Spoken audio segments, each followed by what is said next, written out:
Assalamualaikum warahmatullahi wabarakatuh. Bismillahirrahmanirrahim. Saudara-saudaraku semuanya di mana saja berada, pokok-pokok kepercayaan dalam Islam atau disebut rukun iman. Rukun iman itu ada 6. 1. Beriman kepada Allah. 2. Beriman kepada malaikat-malaikatnya. 3. Beriman kepada kitab-kitabnya. 4. Beriman kepada rasul-rasulnya. 5. Beriman kepada hari akhir. Yang keenam, beriman kepada takdir. Saudaraku, pengertian iman menurut bahasa artinya percaya, yaitu membenarkan sesuatu dengan hati. Adapun menurut istilah agama yaitu meyakini akan benarnya semua ajaran yang dibawa oleh Nabi besar Muhammad Sallallahu Alaihi Wasallam. Atas diku bima ja'abihin nabiyu. Sekarang selanjutnya yaitu pertumbuhan dan perkembangan iman. Setiap bayi yang lahir ke dunia sudah diberi Allah bibit iman yang disimpan pada suatu tempat yang disebut qalbun, yang berarti koyah atau labiel. Untuk memelihara pertumbuhan iman itu, pertama kalinya diserahkan kepada orang tuanya, sesuai dengan sabda Nabi Muhammad Sallallahu Alaihi Wasallam yang artinya, bayi lahir dalam keadaan suci bersih kolbunya. Hanya karena pendidikan ibu bapaknya lah ia menjadi penganut agama Yahudi, Nasrani atau Majusi. Al-Hadis. Cara memelihara iman.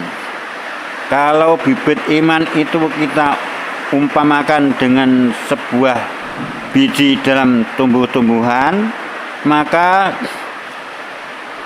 pertumbuhan dan perkembangan bibit iman itu sangat tergantung kepada tanah, yaitu lingkungan, pergaulan, milieu, dan manusia selama hidupnya tidak dapat melepaskan dirinya dari 3 lingkungan atau pergaulan, yaitu rumah tangga, sekolah atau tempat kerja, dan di luar keduanya. Lingkungan ini sangat besar pengaruhnya dalam pembinaan karakter dan pribadi seseorang, juga dalam pertumbuhan imannya. Nabi Muhammad Sallallahu Alaihi Wasallam pernah bersabda, "Ajaru qoblat dar." Perhatikan lingkungan tetangga sebelum mendiami rumah. Saudaraku, lingkungan pertama adalah rumah tangga. Di sini mula pertama iman seseorang dikembangkan. Untuk mengembangkannya, rumah tangga harus bernafaskan dan bersituasikan agama. Pendidikan pertama adalah ibu. Dari sejak si anak berada dalam kandungan si ibu, 2 tahun menyusuinya, 100% si bayi berada dalam pengaruh ibunya. Tepat sekali apa yang disabdakan oleh junjungan kita Nabi besar Muhammad. Surga itu terletak di bawah telapak kaki pendidikan ibu. Al-Hadis. Yang kedua yaitu lingkungan sekolah atau tempat bekerja. Ini pun membantu pertumbuhan iman dalam lingkungan pertama. Lingkungan kedua ini ada kalanya membantu dan membuat pembinaan iman pada lingkungan pertama dan ada kalanya menghancurkannya. Yang ketiga ada lingkungan di luar lingkungan ke-1 dan kedua yang menentukan. Meski bagaimanapun juga baiknya pembinaan iman pada lingkungan pertama dan kedua, jika tidak waspada dalam lingkungan ketiga ini dapat menghancurkannya. Yang selanjutnya air. Sebagaimana halnya suatu tumbuh-tumbuhan tidak mungkin akan tumbuh dengan baik tanpa disiram air. Demikian pula halnya pertumbuhan iman. Ia harus selalu disiram pada waktu-waktu tertentu. Adapun siramannya yaitu berupa pendidikan dan penerangan agama yang bersumberkan tuntunan Al-Quran dan Sunnah Nabi besar Muhammad Sallallahu Alaihi Wasallam. Dalam hal ini Allah Subhanahu Wa Taala berfirman dalam surat Al-Anfal 2 yang artinya sesungguhnya orang mukmin itu bila mana disebut-sebut nama Allah itu gemetar hatinya. Dan bila mana dibacakan ayat-ayatnya bertambah kuatlah imannya dan kepada Tuhannya mereka berserah diri. Yang selanjutnya yaitu sinar matahari. Hidayah daripada Allah meskipun tanahnya subur, airnya terus mengalir, belum tentu bibit iman itu tumbuh dengan baik tanpa sinar cahaya matahari, yaitu hidayah daripada Allah. Kita teringat kepada peristiwa yang menimpa diri paman Nabi Abu Thalib. Ia sangat berjasa kepada pribadi Nabi, hidup dalam lingkungan yang baik sebab selalu mendampingi Nabi dan sering mendengar ayat-ayat Al-Quran dibacakan oleh Nabi, dan Nabi malah sering didoakan. Ya, Nabi sering mendoakannya supaya segera dapat menyatakan keimanannya. Akan tetapi karena tidak mendapatkan hidayah dari Allah, pamannya itu ya tetap mati dalam keadaan yang belum beriman Islam alias kufur. Rasulullah Shallallahu Alaihi Wasallam bahkan mendapat peringatan yang artinya begini, sesungguhnya engkau Muhammad tidak dapat memberi petunjuk sekalipun kepada orang yang engkau cintai.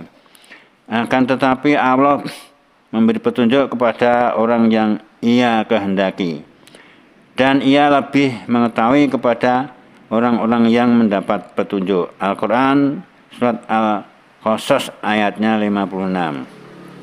Saudaraku semua, karena itu setiap muslim diwajibkan mohon hidayah kepada Allah sekurang-kurangnya 17 kali sehari semalam sebagaimana yang tercantum dalam surat Al-Fatihah ayat terakhir.